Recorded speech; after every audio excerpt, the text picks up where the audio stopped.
Hello friends, welcome to वर्तमान tutorials YouTube channel. आ video में आपणे सॉर्टिंग एक टेक्निक सिलेक्शन सॉर्ट विषे समझशुं। सौप्रथम सॉर्टिंग एटले शुं? सॉर्टिंग एटले कोईपण डेटा ने कोई एक पर्टिक्युलर ऑर्डर में गोठववानी पद्धति अथवा टेक्निक। सॉर्टिंग डेफिनेशन तमे सॉर्टिंग माटे विचारता हो तो आ रीते होय। A sorting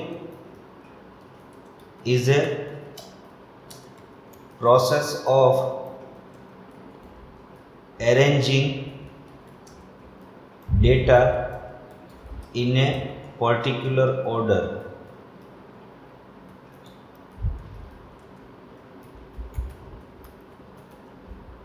Either in ascending order or in descending order.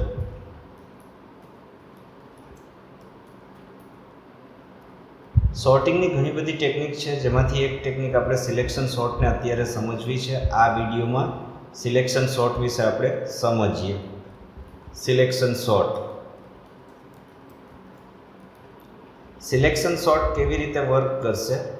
सौप्रथम तमारी पासे मानी लो कि एक एरे है,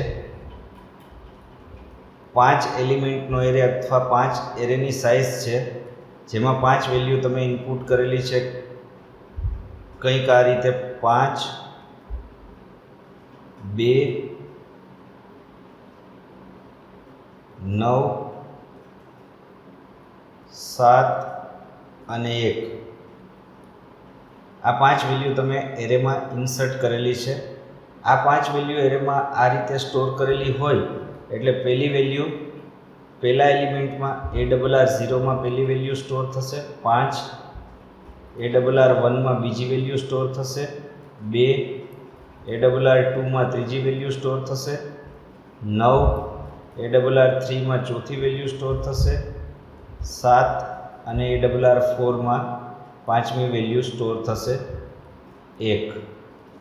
आ रीते तमे एरे क्रिएट करेलो छे। हवे सिलेक्शन सॉर्ट आ एरे ने सॉर्ट केवी रीते करशे? मानो कि आपणे एसेंडिंग ऑर्डर में सॉर्टिंग करवुं छे અને આ 5 એલિમેન્ટ ને સોર્ટ કરવા છે, તો સિલેક્શન સોર્ટ કેવી રીતે વર્ક કરશે?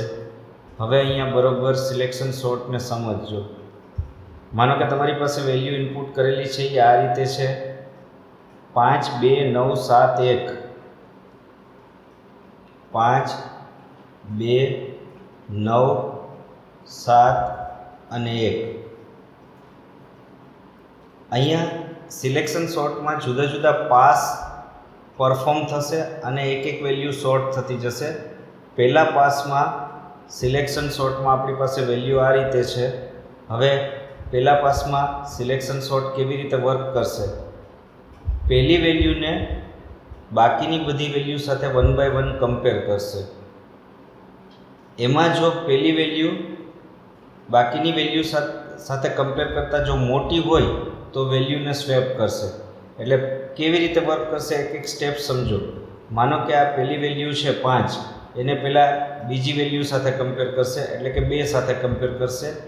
आमां 5 छे ए 2 करता मोटा छे, हाँ छे, तो वेल्यू स्वेप थशे। वेल्यू स्वेप थशे एटले 5 छे ए 2 नंबरनी पोजीशन पर आवशे अने 2 छे ए 1 नंबरनी पोजीशन पर, एटले कि 2 वेल्यू अदल बदल थशे, स्वेप थशे एटले आ रीते थशे। बाकीनी बधी वेल्यू जेम छे एम ज अत्यारे लखीए छीए। हवे पहला नंबरनी पोजीशन पर एटले कि पहली वेल्यू ARR0 में 2 आवी गई है। हवे आने कम्पेर करशे त्रीजी वेल्यू साथे एटले कि आनी साथे 9 साथे। 2 અને 9 कम्पेर थशे, एमां 2 9 करता मोटा छे नहीं, तो वेल्यू स्वेप नहीं थाय। तो हवे 2 ने 7 साथे कम्पेर करशे, 2 ने 7 साथे कम्पेर करशे, एमां चेक करशे कि 2 7 करता मोटा छे नहीं, तो अहींया पण वेल्यू स्वेप नहीं थाय। हवे 2 ने 1 साथे कम्पेर करशे, आ 2 ने 1 साथे कम्पेर करता 2 1 करता मोटा छे, हाँ छे, तो अहींया वेल्यू स्वेप थशे एटले 2 छे ए अहींया आवशे अने 1 छे ए पहला नंबरनी पोजीशन पर आवशे। बाकीनी बधी वेल्यू जेम छे एम ज लखशुं एटले कि अहींया 5, अहींया 9 अने अहींया 7। हवे हूँ बोलूँ ये बराबर मित्रों समझो। પહેલા પાસના અંતે પહેલી એક વેલ્યુ શોર્ટ થઈ ગઈ. અહીંયા પહેલો પાસ પૂરો થયો ત્યારે પહેલી એક વેલ્યુ શોર્ટ થઈને મળશે. એરે 5 એલિમેન્ટનો છે એટલે પહેલા પાસમાં 4 કમ્પેરિઝન થયા. પહેલું કમ્પેરિઝન થયું 5 અને 2નું, બીજું કમ્પેરિઝન થયું 2 અને 9નું, જે અહીંયા 2 અને 9નું, ત્રીજું કમ્પેરિઝન થયું 2 અને 7નું, ચોથું કમ્પેરિઝન થયું 2 અને 1નું. આ 4 કમ્પેરિઝન પૂર્ણ થયા ત્યારે પહેલો પાસ પૂરો થયો અને પહેલા પાસના અંતે પહેલી વેલ્યુ શોર્ટ થઈને મળી જશે. હવે એરેમાં મારી પાસે વેલ્યુ આ છે 1, 5, 9, 7 અને 2. અહીંયા બીજો પાસ સ્ટાર્ટ થયો. બીજા પાસમાં વેલ્યુઝ આ રીતે એરેમાં છે. હવે બીજા પાસમાં બીજી વેલ્યુથી સ્ટાર્ટ કરશું. પહેલી વેલ્યુ શોર્ટ થઈ ગઈ છે, હવે એને અડવાનું જ નથી, એટલે કે એને સ્વેપ કરવાની કે કમ્પેર કરવાની ક્યાંય કાંઈ જરૂર નથી. પહેલી વેલ્યુ શોર્ટ થઈ ગઈ છે. હવે બીજી વેલ્યુને એના પછીની બધી વેલ્યુ સાથે કમ્પેર કરશું, એટલે કે બીજા વેલ્યુને ત્રીજી વેલ્યુ સાથે કમ્પેર કરશું. 5 ને 9 સાથે કમ્પેર કરશું. એમાં 5 9 કરતાં મોટા છે નહીં, તો વેલ્યુ સ્વેપ નહીં થાય. હવે 5 ને 7 સાથે કમ્પેર કરશું. 5 7 કરતાં મોટા છે નહીં, તો વેલ્યુ સ્વેપ નહીં થાય. હવે 5 ને 2 સાથે કમ્પેર કરશું. હા, અહીંયા 5 2 કરતાં મોટા છે, તો અહીંયા વેલ્યુ સ્વેપ થશે. 2 છે એ 5ની જગ્યાએ આવશે અને 5 છે એ 2ની જગ્યાએ આવશે, એટલે અહીંયા વેલ્યુ સ્વેપ થશે. હવે મિત્રો અહીંયા બીજો પાસ પૂરો થયો. બીજા પાસના અંતે બીજી વેલ્યુ શોર્ટ થશે. પહેલા પાસમાં 4 કમ્પેરિઝન થયા હતા, બીજા પાસમાં 3 કમ્પેરિઝન થશે. પાસ એક એક વધતા જશે. પાસ 1 પછી પાસ 2, કમ્પેરિઝન એક એક ઘટતા જશે. પહેલા પાસમાં 4 કમ્પેરિઝન, બીજા પાસમાં 3 કમ્પેરિઝન. 3 કમ્પેરિઝન ક્યાં થયા? 5 અને 9નું એક કમ્પેરિઝન થયું, 5 અને 7નું બીજું કમ્પેરિઝન થયું અને 5 અને 2નું ત્રીજું કમ્પેરિઝન થયું. આ 3 કમ્પેરિઝનના અંતે બીજી વેલ્યુ શોર્ટ થઈને બીજા પાસમાં મળશે. હવે બીજા પાસમાં શોર્ટિંગ બીજી વેલ્યુનું થઈ ગયા પછી આપણી પાસે એરેમાં વેલ્યુ આ રીતે છે 1, 2, 9, 7 અને 5. હવે આપણે આ ત્રીજા પાસમાં જ્યારે સ્ટાર્ટ કર્યો, ત્રીજો પાસ અથવા ત્રીજા પાસમાં એન્ટર થયા ત્યારે આપણી પાસે વેલ્યુ એરેમાં આ રીતે છે. હવે ત્રીજી વેલ્યુથી સ્ટાર્ટ કરો. ત્રીજી વેલ્યુ બાકીની બધી વેલ્યુ સાથે કમ્પેર થશે. એમાં ત્રીજી વેલ્યુ 9 છે. 9 ને 7 સાથે કમ્પેર કરશું. એમાં 9 છે એ 7 કરતાં મોટા છે. હા છે, તો વેલ્યુ સ્વેપ કરશું. 7 ઉપર આવશે, 9 નીચે આવશે અને બાકીની બધી વેલ્યુ જેમ છે એમ જ આવશે. ત્રીજા પાસમાં આપણે એક કમ્પેરિઝન કર્યું 9 અને 7નું. હવે અહીંયા 7 છે, એને આ વેલ્યુ સાથે કમ્પેર કરશો, એટલે કે 7 અને 5 કમ્પેર થશે. એમાં 7 5 કરતાં મોટા છે. હા છે, તો વેલ્યુ સ્વેપ થશે. 7ની જગ્યાએ 5 આવશે અને 5ની જગ્યાએ 7 આવશે. અહીંયા ત્રીજો પાસ પૂરો થયો. ત્રીજા પાસમાં 2 કમ્પેરિઝન થશે. 2 કમ્પેરિઝન પછી ત્રીજી વેલ્યુ શોર્ટ થઈને આવી જશે. બાકીની બધી વેલ્યુ જેમ છે એમ જ લખી છે. ત્રીજો પાસ પૂરો થશે. ત્રીજા પાસમાં 2 કમ્પેરિઝન અને ત્રીજી વેલ્યુ શોર્ટ થઈને મળશે. હવે આપણી પાસે વેલ્યુ આ રીતે છે. જે આપણે ચોથા પાસમાં એન્ટર થશું ત્યારે આપણે આ રીતની વેલ્યુને કમ્પેર કરશું. 1, 2, 5, 9 અને 7. અહીંયા હવે ચોથા પાસમાં એક જ કમ્પેરિઝન થશે. જ્યારે પહેલો પાસ હતો ત્યારે 4 કમ્પેરિઝન, બીજા પાસમાં 3 કમ્પેરિઝન, ત્રીજા પાસમાં 2 કમ્પેરિઝન અને ચોથા પાસમાં એક જ કમ્પેરિઝન થશે. કમ્પેરિઝન થશે 9 અને 7નું. એમાં 9 છે એ 7 કરતાં મોટા છે. હા છે, તો વેલ્યુ સ્વેપ થશે, એટલે 7 અહીંયા આવશે, 9 અહીંયા આવશે. બાકીની બધી વેલ્યુ જેમ છે એમ જ આવશે.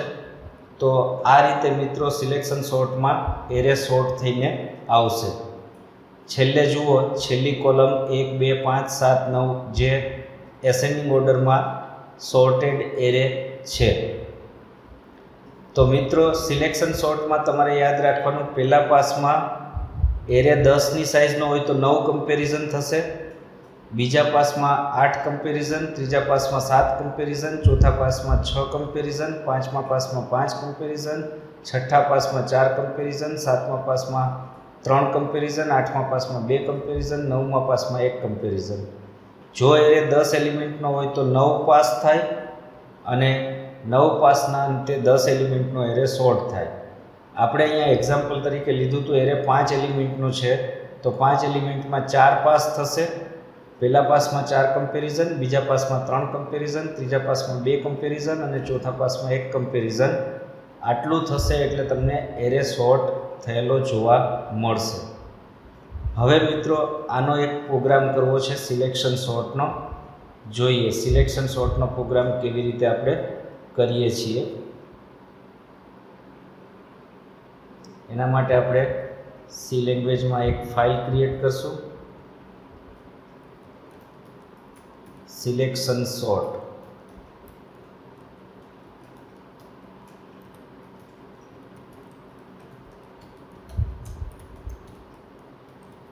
એરેની સાઇઝ આપણે સિમ્બોલિક કોન્સ્ટન્ટ અહીંયા ડિફાઇન કરીને ડિસાઇડ કરશું, એટલે કે 10ની સાઇઝનો એરે સિમ્બોલિક કોન્સ્ટન્ટ દ્વારા આપણે એને ડિફાઇન કરશું. મેઇન ફંક્શન લખ્યું, મેઇન ફંક્શનની અંદર એક એરે ક્રિએટ કર્યો જેની સાઇઝ નામના કોન્સ્ટન્ટ જેટલી. લૂપ ચલાવવા માટે એક વેરિયેબલ લીધો છે. ત્યાર પછી એક ફંક્શન ક્રિએટ કરીએ છીએ, ફંક્શનનું ડિક્લેરેશન વોઇડ સિલેક્શન, જેમાં ઇન્ટીજર ટાઈપનો એક એરે પાસ કરશું.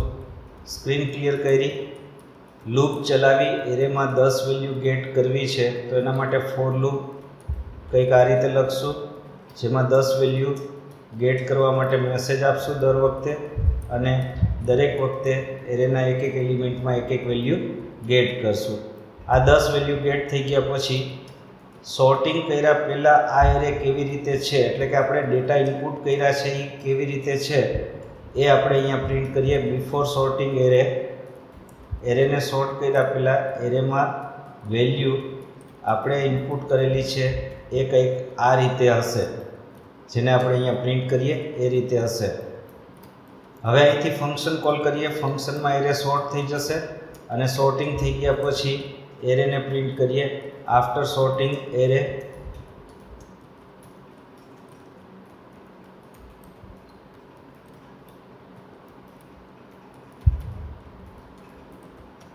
અહીંયા એરેના એલિમેન્ટ્સ સોર્ટ થયેલા પ્રિન્ટ થશે. આ સિલેક્શન સોર્ટની મેઇન ફંક્શનનું કોડિંગ. હવે ફંક્શન સિલેક્શન નામનું લખીએ છીએ. અહીંયા એરેનું નામ તમારે બદલવું હોય તો તમે બદલી શકો અને એનું એજ રાખવું હોય તો એનું એજ પણ રાખી શકો. 3 વેરિયેબલ ક્રિએટ કર્યા, ઇન્ટીજર a b c. આના માટે આપણે નેસ્ટેડ લૂપ ચલાવશું. પહેલી લૂપ a વાળી for a equal to 0 a less than size a plus plus. બીજી loop b equal to a plus 1 b less than size b plus plus. આની અંદર comparison કરશું. એરેનો પહેલો એલિમેન્ટ એરેના બીજા એલિમેન્ટ કરતાં મોટો છે તો વેલ્યુને સ્વેપ કરશું. એરે 0ની વેલ્યુ એરે 1માં સ્ટોર થાય, એરે 1ની વેલ્યુ એરે 0માં સ્ટોર થાય. આ રીતે સ્વેપનું લોજિક લખશું. આટલું કરશો એટલે એરે સોર્ટ થઈ જશે. આને પછી સમજીએ, પહેલાં આઉટપુટ જોઈ લઈએ, કમ્પાઇલ કરીએ. એક એરર છે, એરેનું નામ ARR નથી, આપણે અહીંયા નમ નામ આપ્યું છે તો હું અહીંયા નામ ઉપર જ ચેન્જ કરી નાખું. બધાય ચેન્જ કરવાને બદલે ARR કરી દઉં છું. નામ તમે ગમે તે રાખી શકો, ચાલશે. ઉપર છે એ જ રાખો તો પણ ચાલશે. હવે અહીંયા 10 વેલ્યુ એન્ટર કરીએ છીએ 0 થી 9 સુધીના. સરળ આઉટપુટ સમજાય એટલા માટે આપણે આવી વેલ્યુ આપીએ છીએ. બાકી તમે ગમે તે વેલ્યુ આપો ચાલશે, કોઈ પ્રોબ્લેમ નથી.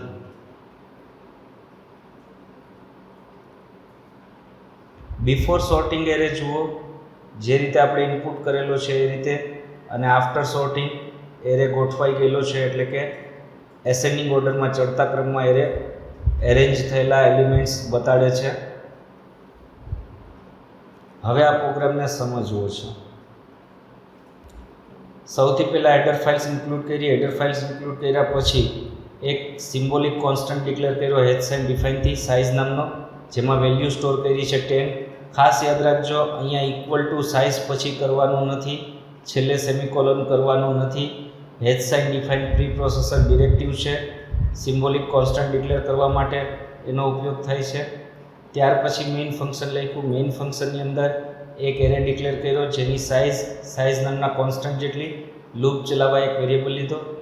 ત્યાર પછી એક ફંક્શનનું ડિક્લેરેશન કર્યું. ફંક્શનની રિટર્ન ટાઈપ વોઇડ, ફંક્શનનું નામ છે સિલેક્શન, અને ફંક્શનમાં એક આર્ગ્યુમેન્ટ પાસ કરી ઇન્ટીજર ટાઈપનો એરે. સ્ક્રીન ક્લિયર કરી. એના પછી એક લૂપ ચલાવી for A equal to 0 A less than size A plus plus. આની અંદર મેસેજ આપશો એન્ટર એની નંબર, અને નંબર ગેટ કરશું એરેમાં. ત્યાર પછી બિફોર સોર્ટિંગ એરે કર્યા પહેલાં એરેમાં જે રીતે વેલ્યુ ઇનપુટ કરેલી છે એ બધી પ્રિન્ટ કરશું, અને પછી અહીંથી ફંક્શનને કોલ કરશું જે એરેને સોર્ટ કરશે. એટલે ફંક્શનમાં જશું. ફંક્શનમાં એરે આર્ગ્યુમેન્ટ તરીકે પાસ કર્યો છે. આ આપણું ફંક્શન છે જેમાં ઉપરથી એક એરે પાસ કર્યો જે નીચે એક એરેમાં સ્ટોર થશે. લૂપ ચલાવવા 3 વેરિયેબલ લીધા ઇન્ટીજર ટાઈપના એબીસી. પહેલી લૂપ સ્ટાર્ટ કરી 0 થી લેસ દેન સાઇઝ સુધી. એની અંદર બીજી લૂપ સ્ટાર્ટ કરી 0 પ્લસ 1 એટલે કે a પ્લસ 1 થી લેસ દેન સાઇઝ સુધીની લૂપ ચલાવશું. a પ્લસ 1 એટલે 0 પ્લસ 1. પહેલી વખત બીની કિંમત 1 હશે, એની કિંમત 0 હશે, બીની કિંમત 1 હશે. હવે અહીંયા કમ્પેરિઝન થશે. એરે a એટલે array 0 is greater than array b એટલે એરે 1. એરે 0 એરે 1 કરતાં મોટો હોય તો વેલ્યુ સ્વેપ થાય. એરે 0 છે એ પહેલાં સીમાં સ્ટોર થયા, એરે 0માં એરે 1ની વેલ્યુ સ્ટોર થઈ, અને એરે 1માં સી એટલે એરે 0ની વેલ્યુ સ્ટોર થઈ. ત્યાર પછી બીની કિંમત 1 વધશે એટલે બીની કિંમત 2 થશે. હવે એરે 0 અને એરે 2 કમ્પેર થશે. એરે 0 અને એરે 2 એટલે પહેલો એલિમેન્ટ અને ત્રીજો એલિમેન્ટ. પહેલો એલિમેન્ટ ત્રીજા એલિમેન્ટ કરતાં મોટો હોય તો ફરીથી વેલ્યુ સ્વેપ થશે. ત્યાર પછી બીની કિંમત 1 વધશે એટલે બીની કિંમત 3 થશે. એટલે ચોથો એલિમેન્ટ એરે 0 અને એરે 3 એટલે એરે 0 એટલે પહેલો એલિમેન્ટ, અને એરે 3 એટલે ચોથો એલિમેન્ટ. પહેલો એલિમેન્ટ ચોથા એલિમેન્ટ કરતાં મોટો હોય તો પાછી વેલ્યુ સ્વેપ થશે. આ રીતે અંદરની લૂપ આખી પૂરી થાય ત્યારે એક પાસ પૂરો થયો કહેવાય, અને ત્યારે પહેલી એક વેલ્યુ શોર્ટ થઈને આવી ગઈ હોય એરેમાં. પછી એની કિંમત 1 વધે એટલે એની કિંમત 1 થાય. બીની કિંમત હવે a પ્લસ 1 એટલે 1 પ્લસ 1 એટલે 2 થી સ્ટાર્ટ થાય. પછી બીજો એલિમેન્ટ એટલે એરે 1 એને કમ્પેર કરશું બાકીના બધા એલિમેન્ટ સાથે. એમાંથી જે નાનામાં નાનો એલિમેન્ટ હશે સેકન્ડ હાઈએસ્ટ, સેકન્ડ લોએસ્ટ. પહેલો લોએસ્ટ આવી ગયો, હવે એનાથી થોડોક મોટો એ બીજા એલિમેન્ટ ઉપર શોર્ટ થઈને આવી જશે. એ રીતે આખી લૂપ અંદરની પૂરી થશે ત્યારે બીજો એલિમેન્ટ શોર્ટ થશે. પછી એની કિંમત 2 થશે, બીની કિંમત 3 થી સ્ટાર્ટ થશે. આ રીતે બધા એલિમેન્ટ એરેના શોર્ટ થશે. શોર્ટિંગ થઈ ગયા પછી અહીંયાથી આફ્ટર શોર્ટિંગ એરેને પ્રિન્ટ કરશું એટલે આપણને એરે શોર્ટેડ મળશે. હમણાં આપણે જે પ્રોગ્રામ રન કર્યો એનું આઉટપુટ કંઈક આવું આવે છે જેમાં એરે શોર્ટ થયેલો જોવા મળે છે. તો મિત્રો, આ વિડીયોમાં આપણે સિલેક્શન સોર્ટ વિશે સમજ્યા. નેક્સ્ટ વિડીયોમાં આપણે બબલ સોર્ટ વિશે સમજશું. ધન્યવાદ.